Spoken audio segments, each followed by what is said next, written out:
On va continuer donc les séances d'exercice et vous êtes les bienvenus. L'exercice, le premier exercice donc dans cette séance, montrer que A égale l'ensemble des matrices A, B, C, AC, B0, ABC des réels est un anneau, ou bien un sous-anneau pour l'application, l'addition d'application de M2 de R est tel commutatif, intègre, justifié. Déterminer les éléments nilpotents de A, déterminer les éléments inversibles de A, on pose I égale 0, 0, gamma, gamma réel, et G égale 0, 0, bêta gamma des réels, des ensembles, des sous-ensembles de A. On veut montrer que G sont des idiots à droite, et on va aussi chercher à vérifier s'ils sont dilatères. La question 5, montrer que l'application phi de A dans R, qui a une matrice A0BC associée A, est-ce que c'est un homomorphisme d'anneau?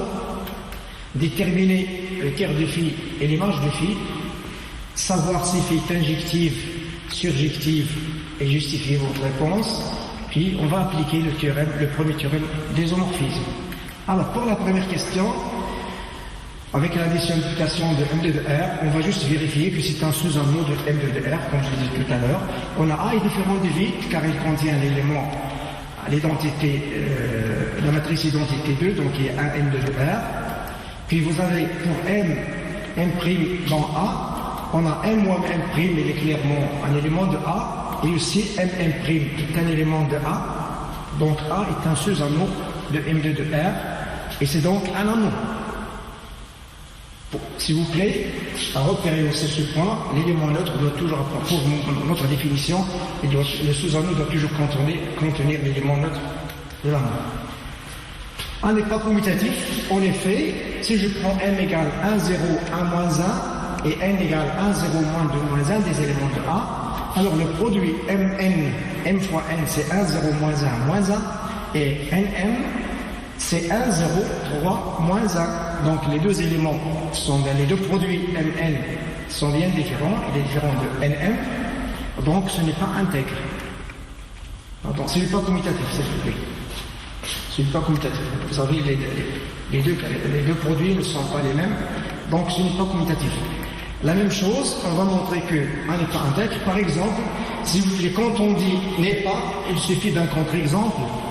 Dans le cas ici, A n'est pas intègre, je prends les matrices 1, 0, 0, 1, 0, 0, 1, 0 et B, 0, 0, 0, 2, les éléments de A. Quand on a A est différent de 0, 0 ici, c'est la matrice 0, 0 partout, ça n'est pas égal à 0, et B aussi n'est pas égal à 0, mais le produit, quand je fais le produit AB, je tombe bien sur 0, 0, 0, qui est 0 de M1. Donc A n'est pas intègre, pourquoi? Parce que dans un anneau intègre, qu'est-ce qu'on a? On a dit que A intègre, à quel que soit AB appartenant à A, AB égale à 0 implique A égale à 0 ou B égale à 0. Alors ici vous avez les deux éléments ne sont pas nuls, mais le produit est égal à 0. Donc le produit, l'anneau n'est pas intègre.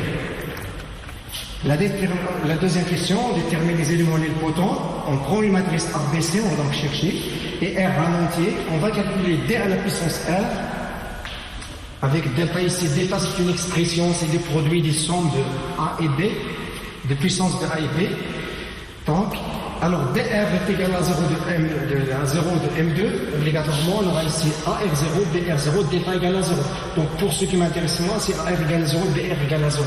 Donc ça donne automatiquement que A est égal à 0 et B est égal à 0. Or, si A égale à 0 et B égale à 0, quel que soit C appartenant à R, on remarque que la matrice ici, vous aurez A égale à 0, vous aurez la matrice, quand je prends A égale à 0, B égale à 0, qu'est-ce que je trouve? Je trouve la matrice 0, 0, C, 0. C'est un réel qui tombe. C'est 0. Alors quand je fais au carré, c'est-à-dire 0, 0, C, 0, qu'est-ce que je tiens? Les colonnes ici, je tiens 0, 0, 0, plus 0, c'est 0, ici 0. 0 fois C plus C fois 0, c'est 0. 0 fois C plus 0, c'est 0. Et ça, donc, c'est 0. M2 de R. Donc, c'est une matrice nilpotente on obtient D carré égale à 0, donc c'est un élément nilpotent. Donc on tout, puisqu'on est déjà, pour qu'il soit nilpotent, il faut que A et B soient égaux à 0, donc il reste juste le C, et on sait que ces éléments sont nilpotents, donc l'ensemble nil A, c'est l'ensemble des éléments nilpotents, et il y a les matrices avec C1 réel. Déterminer les éléments inversibles de A. On prend une matrice ABC appartenant R. A est un sous-ensemble de M2 de R. Alors, si MA est inversible, si U de A, c'est là les éléments inversibles de A. Si M est inversible, ça veut dire que son déterminant, il est inversible, donc là aussi.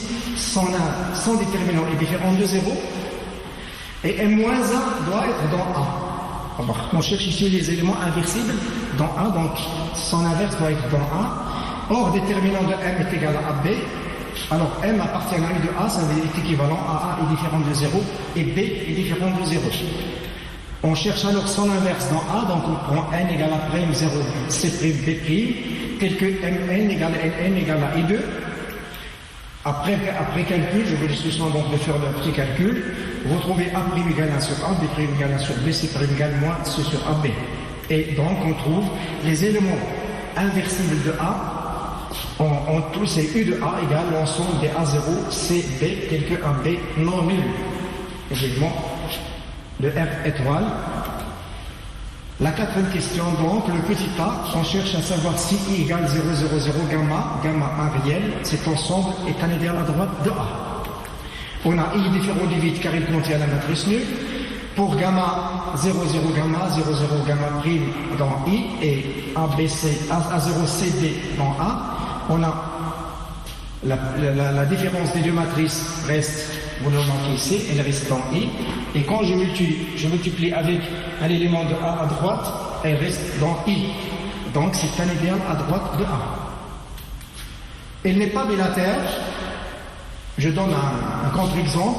Je prends la matrice 1, 0, 2, 3 et A égale 0, 0, 7 appartenant à I. Quand je fais le produit, je trouve 0, 0, 14, 21. Et ça, c'est parce que pour qu'il soit dans I, il faut avoir un 0 ici. Avant.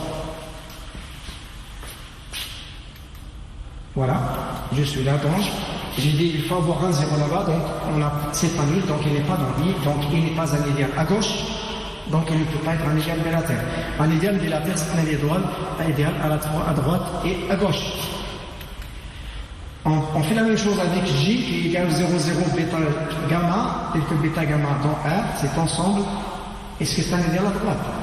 G est différent de vide de la même façon, il contient le 0 toujours. Je prends deux éléments de J et un élément de A. Quand je fais la différence des éléments de J, je reste dans J, sans problème. Et quand je fais le produit avec un élément de A, aussi je retrouve un élément, vous le voyez ici, un élément de J. Donc, G est bien un idéal à droite aussi. Est-ce que c'est un idéal à gauche? On cherche à savoir si c'est un idéal. Donc, effectivement, G que c'est un idéal à gauche. On vient de montrer, pardon, ici c'est J, on vient de montrer que G plus est un groupe abélien, c'est pas les plus, c'est G plus. Quand je fais le produit d'un élément de A à gauche par un élément de B, de J, pardon, je retrouve exactement un élément de J, comme vous le voyez. Donc c'est un idéal à gauche. G c'est un idéal à gauche, c'est un idéal à droite, donc c'est un idéal bilatère. Donc l'ensemble I c'est un idéal à droite qui n'est pas un idéal bilatère, l'ensemble J c'est un idéal à gauche et à droite, c'est donc un idéal bilatère.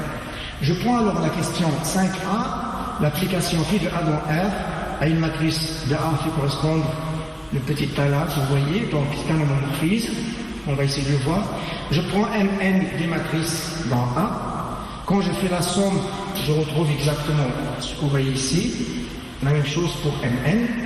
Ainsi, phi de M plus N, le phi de celui-là, c'est exactement A' plus 1. Et ça, c'est exactement phi de A et phi de N. Pardon, ici, c'est A'. Je m'excuse et je vais intervenir ici un petit courage. Ici, j'ai pris M égale A0, B, pardon, C, B, N égale A'0, C', D'. Quand je fais M plus N, 1 plus n, ça va être égal à A plus A prime, C plus C prime, 0, B plus B prime. Donc, et n, ça va être égal, donc ça me donnerait, c'est A prime, 0, donc je trouve A C prime plus C B prime, puis B prime. Donc ici je tiens A C prime plus C B prime. Donc vous remarquez, donc je fais alors, ça il appartient aussi à A. Quand je calcule phi de n plus n, c'est égal à l'élément qui est là, donc c'est A plus A prime, mais ça c'est exactement égal phi de n plus phi de n, et ça aussi phi de mn,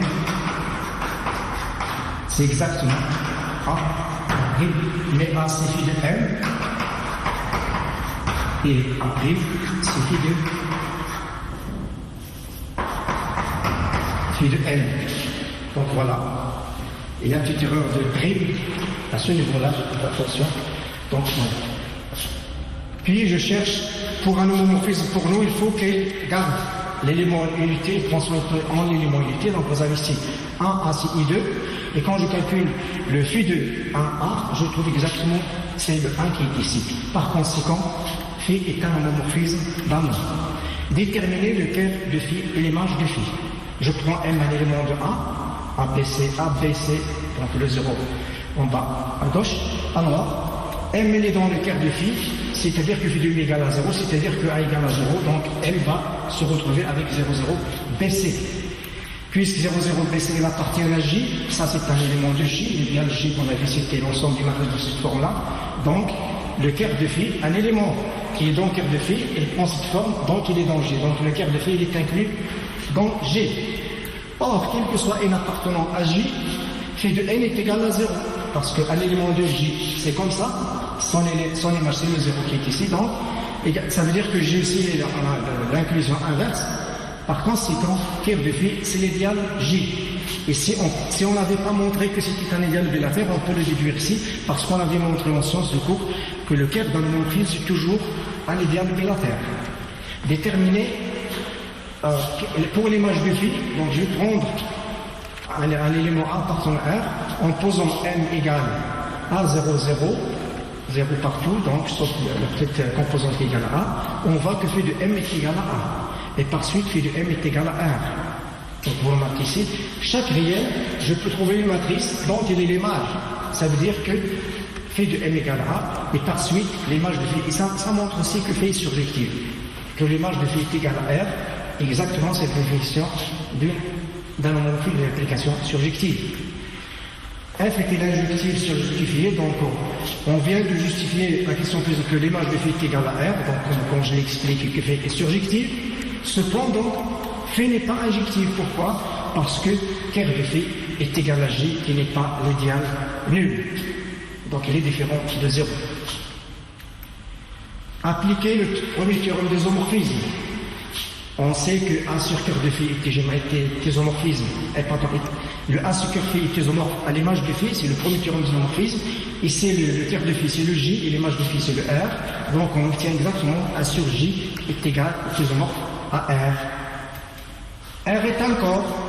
Alors, G, c'est un idéal maximal. Pourquoi? Parce que nous avons dit un idéal maximal si A sur J est un corps. C'est exactement le cas ici. Et nous avons un corps. Et merci de votre attention. Donc on va reprendre avec notre science. Voilà, l'exercice 1. On prend B égale Z de racine de 10 si l'ensemble est A plus B racine de 10 AB appartenant à Z. On cherche à vérifier que B c'est un sous-anneau de R. Et pour Z appartenant à B, on pose NZ égale A carré moins DCP carré. On vérifie que N est multiplicatif, c'est-à-dire NZ égale à NZ fois NZ'. Que pour tout Z appartenant à, quand un élément Z est inversible dans D, implique que n de Z est égal à plus ou moins 1, et vérifier que n de Z est 1 carré modulo 5. Montrer que 2 est irréductible, mais n'est pas premier dans B. On va en déduire donc que B n'est pas principal, on verra tout à l'heure pourquoi. Et on va montrer si est un des propres de B et Mn des entiers. Alors Mn est là, on a l'intersection de Z étoile interdit. Mn différent de 0, nécessairement ils sont premiers entre eux. Ne sont pas premiers entre eux, pardon. On verra pourquoi. Alors pour la première question, est-ce que B est un sous-anneau de R? B est différent du vide, il est inclus déjà dans R avant. Puis il est différent du vide, par exemple, contient un élément 1 qui est égal à 1 plus 0 en dessous de B. En même temps, on a l'élément neutre de l'anneau Z dans la CG10 qui est dans Z, l'élément neutre de R qui est dans B. Pour Z dans B, on a Z moins Z' appartient à B, donc Z c'est un sous-groupe abélien de R, et Z' appartient à B. Donc B est bien un sous-anneau de R. Il est stable par l'addition, il est stable par la multiplication, il contient l'élément neutre, c'est un sous-anneau de R. Vérifiez que NZZ' est égal à NZ'. On prend Z égale à plus B10, qui n'est pas nu sur l'étoile. On a I de Z égale A carré moins Z carré, comme on l'a défini tout à l'heure. Pour Z bar, on va poser Z bar comme une sorte de conjugué. Ici, ce n'est pas le conjugué complexe, c'est juste le conjugué relativement à la définition qu'on donne ici. Z bar égale A moins 10 B racine de 10. On voit facilement que Z bar, Z' bar est égal à Z bar, Z' bar, et que N de Z est égal à Z bar. Ainsi, vous avez N de Z, c'est N de Z, c'est Z bar, Z bar, qui est donc égal à Z' fois Z bar, bar. Ici, ça nous donne exactement Z bar, Z' bar. D'où N de Z, Z' est égal à N de Z fois N de Z'. Donc, c'est multiplicatif, c'est ce qu'on cherchait à établir. Le petit b de la question 2, on veut en mettre, caractériser en quelque sorte les éléments inversibles de B. On prend A plus B racine 10 dans U de B, donc Z moins 1 existe, puisqu'on suppose qu'il est inversible, son inverse existe, alors on peut écrire ZZ moins 1 égale à 1. Donc, ZZ moins 1 est égal à, je passe à la norme, j'applique la norme, j'obtiendrai alors N de ZZ moins 1 est égal à N de Z moins 1, mais à partir de cette équation, c'est exactement égal à N de 1, et N de 1, c'est à lui-même. Donc, on vient de voir donc ce N de Z moins 1 égale à 1, puisque N de Z, elle est dans Z. C'est un entier relatif. Donc la seule possibilité, c'est que N égale à plus 1 ou N est égal à moins 1. C'est-à-dire que N de Z est égal à plus ou moins 1. Donc c'est bien ce qu'on cherchait. Donc n'oubliez pas ici qu'on travaille dans Z, parce qu'ailleurs on peut trouver autre chose, mais on se limite aux entiers relatifs. On a exactement la solution plus ou moins 1, donc c'est bien. Pour la question C, la deuxième question de B, on cherche à montrer que N de Z est un carré modulo 5. On a N de Z est égal à 1 carré moins 10 B carré. Comme 10 est congru à 0 modulo 5, parce que D c'est 2 fois 5, donc il divise par 5, donc c'est la classe de 0. Alors A carré moins 10 B carré est congru à A carré modulo 5. Donc c'est effectivement un carré. On va dire, ça c'est 0, et le reste A carré. Ça nous donne donc un carré modulo 5, c'est ce qu'on cherchait à établir. 2 est irréductible, mais n'est pas premier dans B. On va tout d'abord montrer que 2 est irréductible. Alors, c'est quoi je vais déjà montrer la définition, poser la définition d'irréductible. X appartenant à l'anneau A, j'ai ici A plus 3. À l'anneau, X est réductible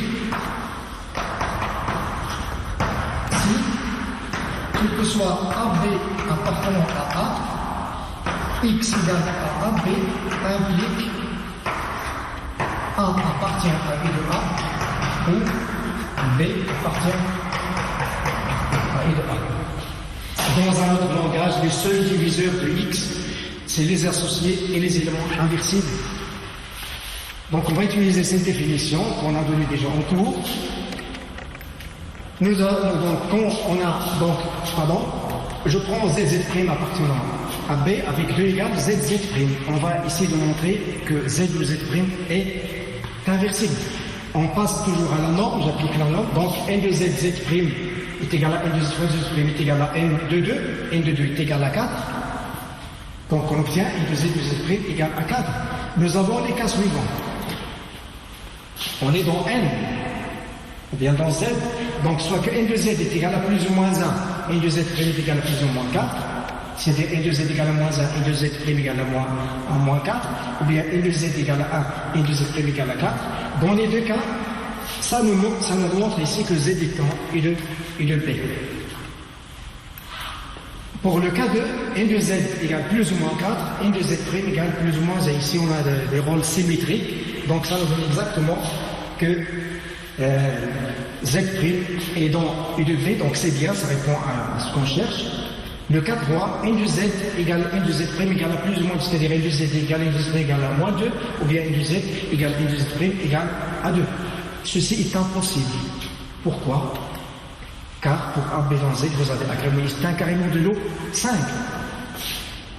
C'est que la norme ici est un carré modulo 5. Mais plus ou moins 2 n'est pas, parce que remarquez que plus ou moins 2 c'est la norme. Et la norme c'est un carré modulo 5, mais plus ou moins 2, vous faites un petit calcul, ce n'est pas un carré modulo 5. Essayez de le vérifier.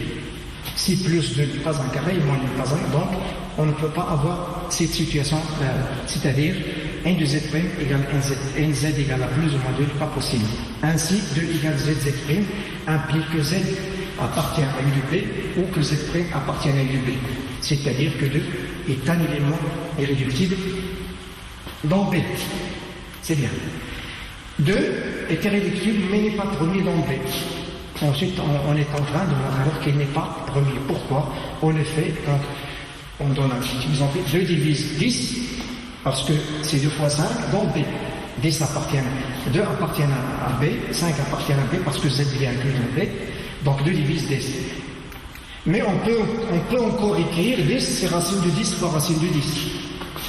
Alors 2 divise un produit, 2 divise un B, mais il ne divise pas l'un des facteurs. C'est-à-dire que 2 divise un produit sans diviser l'un des facteurs. C'est quoi un nombre premier? Donc, on va peut-être appeler ici. On a x appartient au premier. Si, quel que soit AB appartenant à x divise le produit AB implique x divise A ou x divise B. Mais ici, vous voyez, il divise le produit racine A, B, mais il divise les A et B, donc ce n'est pas un nombre premier. On déduire que B n'est pas principal. C'est quoi un anneau principal? C'est un anneau dont tout idéal est premier, tout idéal est engendré par un seul élément, c'est-à-dire il est monogène engendrant un seul élément. On a la propriété très importante dans les anneaux principaux, c'est que l'équivalence x premier est équivalent à x est irréductible. Alors qu'est-ce qu'on vient de montrer? On vient de montrer que 2 est premier, mais elle n'est pas... 2 est irréductible, mais il n'est pas premier. C'est ce qu'on vient de voir. 2 est irréductible, mais il n'est pas premier. Donc, relativement à cette équivalence-là, il n'y a pas l'application inverse nécessairement. B ne peut pas être principal. Donc c'est une façon de montrer qu'un anneau n'est pas principal. Si on n'arrive pas à justifier pour tous les idiots, on peut tout de suite le voir seulement avec cette technique.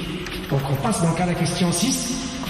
Je prends NM et c'est un idéal donc de B, je prends NM des entiers qui sont dans I, puisque Z est inclus dans B, donc on peut avoir des intersections avec Z, telles que Mn différent de M différent de N. On veut montrer que le PGC2 ne peut pas être égal à 1. Alors, supposons que M différent de N et que PGC2 de Mn, on va trouver par l'absolu. Donc, on suppose que M différent de N avec Mn égale à 1. Par l'identité de Bezout, il va exister UV appartenant à Z tel que NU plus MV est égal à 1. Comme Mn est dans I, alors cet élément-là, il est dans U. C'est le produit d'éléments de I par l'élément de Z, c'est un idéal. C'est un idéal, donc NU appartient à I parce que M appartient à I, MV appartient à I parce que M appartient à I, donc la somme NU plus MV appartient à I, qui est un idéal de B. Par suite, cette somme c'est exactement 1. 1 appartient à I. Donc I égale à B. Pourquoi? Je vais établir ici si vous voulez pourquoi, dans une petite explication. Vous avez déjà le résultat qui est démontré dans le cours, mais on peut l'ajouter ici.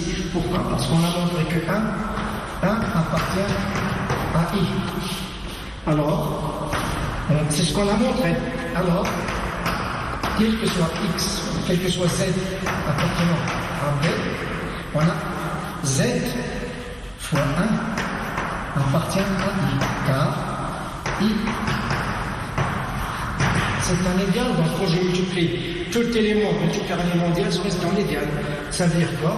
Ça, c'est exactement égal appartient à I. Donc, ça indique que quel que soit Z appartenant à B, on a Z appartient à I. Donc, B est inclus dans I.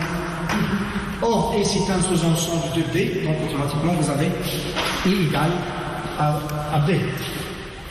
Contradiction avec l'hypothèse.